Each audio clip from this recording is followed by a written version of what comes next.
Everyone, कैसे हो आप लोग। आई होप आप सब अच्छे होंगे और आप अपनी पढ़ाई कर रहे होंगे और अपनी ज़िंदगी में आगे बढ़ रहे होंगे। आज तो धूप नहीं निकली है, ये कल की वीडियो है, पर मैं आप लोग को बताना चाहती थी कि जैसे सूरज भगवान रोज़ उगते हैं, हम लोगों को प्रकाश देते हैं और उनका काम है कि खुद चलना और दूसरों को प्रकाश देना। उसी प्रकार अगर हम थोड़ा सा मेहनत कर लें, खुद के लिए थोड़ी सी तपस्या कर लें, तो हम भी उनकी तरह चमक सकते हैं, अपना भविष्य चमका सकते हैं। तो इसी मोटिवेशन के साथ चलिए इस व्लॉग को शुरू करते हैं। आज का दिन मेरी पीहू बेटी के लिए बहुत ख़राब रहा और मेरे लिए भी। वैसे तो आज सुबह-सुबह मैंने हलवा बनाया था क्योंकि आज बहुत ज़्यादा बारिश हो रही थी जिसकी वज़ह से मौसम ठंडा हो रखा था। मेरे हस्बैंड ने कहा था थोड़ा-सा मसाले वाला हलवा बना दो, तो मैंने बनाया। सुबह का एक स्लॉट मैंने पढ़ाई कर लिया था और पूरा मैथ्स का रिवीजन किया है जिसमें मैं मेंस्ट्रुएशन पढ़ रही थी और पूरा टेबल मेरा गंदा हो रखा था जिसको मुझे साफ़ करना था। तो मैंने सोचा कि पहले घर के काम निपटा लेती हूँ, बाद में साफ़ होगा। तो फिर मैं यहाँ से किचन में जा रही थी, फिर मैंने सोचा पहले मैं अपनी बेटी को मालिश कर लेती हूँ। फिर देखिए मेरे हाथ जो फटे हुए थे बोरोप्लस लगाने से थोड़ा-सा उसमें रिलैक्सेशन आया है, थोड़ा फटे हुए हाथ कम हुए हैं और ये रही मेरी पीहू बेटी जो मालिश करवाने के लिए रेडी हो चुकी है। बहुत ही नॉटी है।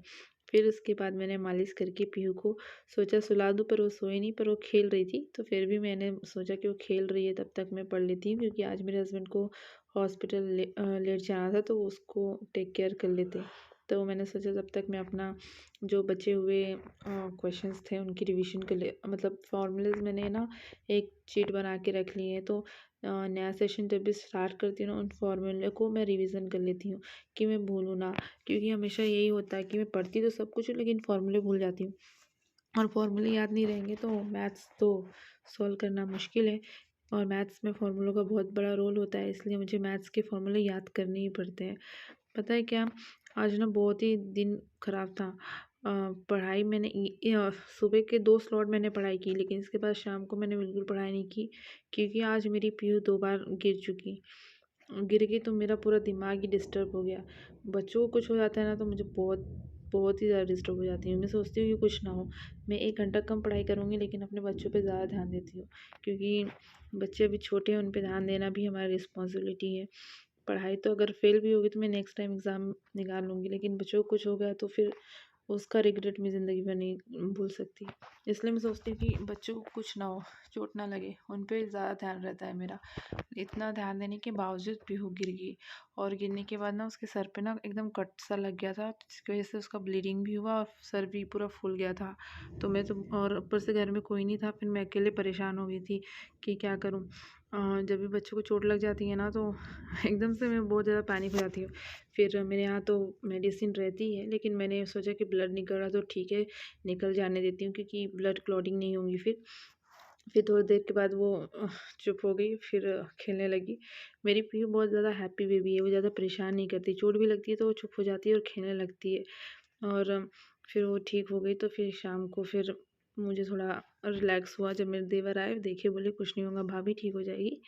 तो मैंने बोला ठीक है चलो, कोई किसी ने ऐसा बोल दिया ना तो थोड़ा मुझे हल्का लगा कि हाँ उसको कुछ नहीं होगा। आखिर हम पढ़ रहे हैं लिख रहे हैं किन के लिए, बच्चों के लिए। अगर उनको ही चोट लग जाएंगी हमारे पढ़ने लिखने के चक्कर में तो मुझे ऐसा लगता है कि सब वेस्ट है। तो पढ़ाई ऐसे कर, मैं ऐसे पढ़ाई करती हूँ कि पढ़ाई भी हो जाए और बच्चों को तकलीफ़ भी ना हो। मैं सोचती हूँ कि 1 घंटा मैं भले लेट करूँगी लेकिन बच्चों पे फुल ध्यान दो। ये देखिए आप, उसके सर पे चोट लगी हुई है। फिर मैंने उसको थोड़ा-सा फ्रेशन अप किया था और लाई खा रही थी मेरी पीहू बेटी, अपने हाथ से ही खाती है। अभी 1 साल की है लेकिन सोचती है कि मैं सब कुछ अकेले खा लूँगी, अकेले कर लूँगी। बहुत ही ज़्यादा परेशान हो गई थी मैं, बट अभी ठीक है, थोड़ी-सी चोट है वो ठीक हो जाएगी।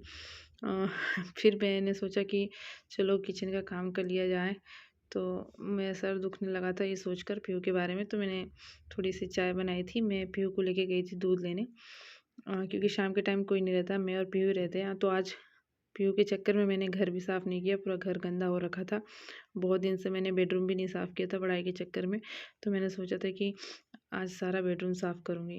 बेडरूम में इतना ज़्यादा मेज़ होके रखा था ना, पूरी किताबें नीचे गिरी हुई थी। पीहू सारी किताबें मेरी फेंकती रहती है। इतनी महँगी-महँगी कॉस्टली किताबें होती हैं मेडिकल की, वो सारी किताबें ये ख़राब करती रहती है। तो उन सब किताबों को मुझे झोले में रखना था, तो वही सब मैं कर रही थी। प्लस पीहू को भी मैं पास में ही रखी थी ताकि उसे चोट ना लगे। अब उस पे थोड़ा-सा और ध्यान दे रही थी क्योंकि अभी वो छोटी है ना, तो मुझे बहुत ज़्यादा पैनिक हो जाता है। फिर इसी के साथ मेरा ना पढ़ाई की आज मुझे ना पढ़ाई की तरफ ध्यान लग ही नहीं रहा था, तो इसलिए ना मैं और ऊपर से मुझे तबीयत ख़राब भी थी क्योंकि आज मैंने ज़्यादा खाना खा ली थी। ज़्यादा खाना खाना भी बहुत ख़तरनाक होता है और आज मुझे पता चला इंडाइजेशन हो गया था, जिसकी वजह से मुझे बहुत ज़्यादा पेट में पेन हो रहा था और पीऊ भी गिर गई, तो फिर मैं पढ़ाई में ध्यान ही नहीं लगा पाई। इससे ये पता चलता है कि सिचुएशन कभी भी बिगड़ सकती है, तो हमको पढ़ाई को निग्लेक्ट नहीं करना चाहिए। फिर मैं सोच रही थी पढ़ूँ या घर के काम करूँ या आराम करूँ, मुझे कुछ समझ में नहीं आ रहा था। फिर मैंने जैसे-तैसे हिम्मत बाँधी, मैं बोली चलो अब मेडिसिन ले ली थी तो मैं भी ठीक हो गई थी, पीहू भी ठीक हो गई थी, तो मैंने बोला कि अभी मेरा पढ़ाई में मन तो लगेगा नहीं, तो मैं घर का काम ही कर लेती हूँ, रूम ही साफ़ कर लेती हूँ क्योंकि गंदगी रहती है तो पढ़ने का मन भी नहीं करता। साफ़-सफ़ाई रही ना तो पढ़ने में एक टाइम मन भी लगता है। इसीलिए और दिमाग इसी तरह दिमाग भी शांत रहता है ना, तभी पढ़ने में मन लगता है और दिमाग में इधर-उधर की बातें डिस्टर्बेंस रहे तो फिर पढ़ने में मन भी नहीं लगता है। इसलिए अपने दिमाग को हमेशा शांत रखूँ, मैं ऐसा सोचती हूँ। पर कुछ भी होता है तो मैं अपने आप को टैकल कर लेती हूँ, बट बच्चों को चोट लगती है ना तो टैकल करने में थोड़ा प्रॉब्लम होता है। किसी भी माँ के साथ ऐसा ही होता होगा। बट मेरे साथ तो बहुत ही है, बच्चों को लेके बहुत ज़्यादा सेंसिटिव हूँ क्योंकि बच्चे भी मेरे बहुत ज़्यादा लेट पैदा हुए, तो उनको कुछ हो जाता है, उनको कोई कुछ बोलता है ना तो मुझे बहुत ज़्यादा बुरा लगता है। और लेट जल्दी की बात नहीं है, बस ये है कि बच्चों को लेकर मैं बहुत ज़्यादा सेंसिटिव हूँ। फिर ये साफ़-सफ़ाई करने के बाद फिर मेरे जो देवर आए थे, वो उन्होंने बेचारों ने बर्तन भी धो दिया और मैं रूम साफ़ कर रही थी, खाना भी उन्होंने ही बनाया आज। मैंने सिर्फ़ सब्ज़ी बना दी थी, रोटी उन्होंने ही बनाई। एक तो 6 घंटे काम करके और ऊपर से रोटी भी बनाना पड़ा क्योंकि मुझे दिक्कत थी, उन्होंने देखा तो सोचा कि बना दें। इन सब कामों में वो सपोर्टिव है, कर देते हैं। फिर मैं सोच रही थी कि पीहू को देखूँ या काम करूँ? पीहू तो पीछे लगी रहती है मैडम दिन-रात, तो मैंने सोचा कि पहले इन्हीं को देख लेती हूँ, तो फिर मैंने उसको ले लिया, पर वो गोदी में भी नहीं रह रही थी। और इसी के साथ मुझे ना आज एक न्यूज़ पता चली कि एस्टेट के एग्ज़ाम अब ना जो होते थे 9 और 12 के लिए, अब सीटेट के एग्ज़ाम भी 9 और 12 के लिए होंगे। और यहाँ पीहू ने देख लिया कि मम्मा ने तो कैमरा लगाया हुआ है, तो पीहू आ गई कैमरे के पास। अपना फेस देखती रहती है पीहू। न्यूज़ ये भी निकल के आई कि जो हमारे टेट की एग्ज़ाम होती है वो लाइफ टाइम वैलिड हो जाएगी और जो हमारी सीटेट की एग्ज़ाम है अब वो 1 to 12 हुआ करेगी। तो ये तो अच्छी गुड न्यूज़ है, वो साल भर में 2 होती है और इस बार पेपर लीक हो गया उसकी वज़ह से शायद अगली बार अगस्त में तो वैसे ही होगा, बट उसके बाद एंटी एग्ज़ाम कंडक्ट कराया, तो जिसका क्लियर नहीं होता है होप सो मेरा क्लियर हो जाए वरना मुझे भी रीअप्लाई करना पड़ेगा। ऐसी नौबत ना आए और एस्टेट निकल जाए तो भी बहुत बढ़िया हो जाता। तो उम्मीद है कि निकल जाएगा, पर इसके बाद जिसका भी नहीं निकला है वो अपनी पूरी तैयारी करके अपना जो अगस्त होगा उसमें निकाल लें, क्योंकि उसके बाद क्या पता पैटर्न भी चेंज हो जाए, सिलेबस भी चेंज हो जाए और ऐसे ही टफ एग्ज़ाम आ रहा सीटेट का। वैसे तो इस बार की मैंने जब पढ़ाई करना स्टार्ट कर दिया है ना, तब मुझे ऐसा लगता है कि सीटेट इतना टफ नहीं है, हमारी तैयारी में कमी रहती है, वरना सीटेट एग्ज़ाम हम क्वालिफाई कर सकते हैं। अगर मेरा सीटेट नहीं भी निकलता है ना, तो अगस्त वाला तो डेफिनेटली निकल जाएगा, क्योंकि इससे पहले जब मैंने सीटेट एग्ज़ाम दिया था तो पेपर 1 की प्रिपरेशन की थी, पेपर 2 का मैं ऐसे दे के आई थी, तो पेपर 1 मेरा क्लियर हो गया था। इस बार मैंने पेपर 2 की प्रिपरेशन की, लेकिन 1 डेढ़ महीने में ही मैंने स्टार्ट की। इसलिए कभी भी एग्ज़ाम आया ना तब प्रिपरेशन नहीं करना, प्रिपरेशन उसकी हमेशा से पहले से स्टार्ट रखना। इससे क्या होता है ना कि हमारा एग्ज़ाम ना सर पे रहता है, बच्चे भी रहते हैं, घर के काम भी रहते हैं, कभी टाइम मिला, कभी टाइम नहीं मिला। अगर हम पहले से धीरे-धीरे प्रिपरेशन करते रहें ना, तो क्या होता है कि टाइम मिले चाहे ना मिले, हम लोग अपनी आधी तैयारी में रहते हैं और अचानक से हम टूट पड़े पढ़ने के लिए तो दिमाग में खिचड़ी भी बन जाती है कि ये पढ़ें कि वो पढ़ें। ऐसा ही कुछ हो रहा है इस समय मेरे साथ। एस्टेट का एग्ज़ाम है, ये पढ़ूँ, वो पढ़ूँ, बहुत ज़्यादा कन्फ्यूजन है।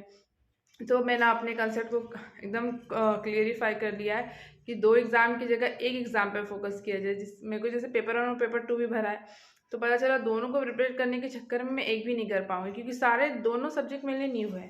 मैंने इससे पहले पढ़ना स्टार्ट ही नहीं किया था और मैं अभी पढ़ना चालू कर रही हूँ। और अगर मैं सोचूंगी कि दोनों क्वालिफाई कर लूँ एक ही महीने की पढ़ाई में, तो ये इम्पॉसिबल है। जो पहले से पढ़ाई करता है उसका निकलता है, जो अचानक से पढ़ना शुरू करता है वो नहीं निकाल सकता है। मेरे जैसे लोग तो नहीं निकाल सकते। तो इसलिए मैंने सोचा कि पहले मैं मैथ्स पे फोकस करती हूँ, क्योंकि सीटेट पे मैंने मैथ्स पढ़ा था और मैथ्स थोड़ा मेरा स्ट्रॉन्ग पॉइंट भी है, तो मैं मैथ्स पे ही प्रिपरेशन कर रही हूँ। और जब पेपर आएगा, आई होप एग्ज़ाम मेरा 20 अगस्त तक हो, उससे पहले ना हो, क्योंकि 17 तारीख तक तो वैसे भी BPSC TRE 3 के एग्ज़ाम होंगे, तो 17 के बाद ही हो, उससे पहले ना हो, तो हमको ज़्यादा टाइम मिल जाएगा पढ़ने के लिए। तो मैं पेपर 2 का भी प्रिपरेशन कर लूँगी। और आप लोग अपनी प्रिपरेशन कैसे कर रहे हैं मुझे कमेंट में ज़रूर बताइएगा। इसी के साथ मिलते हैं नेक्स्ट व्लॉग में। Bye bye guys.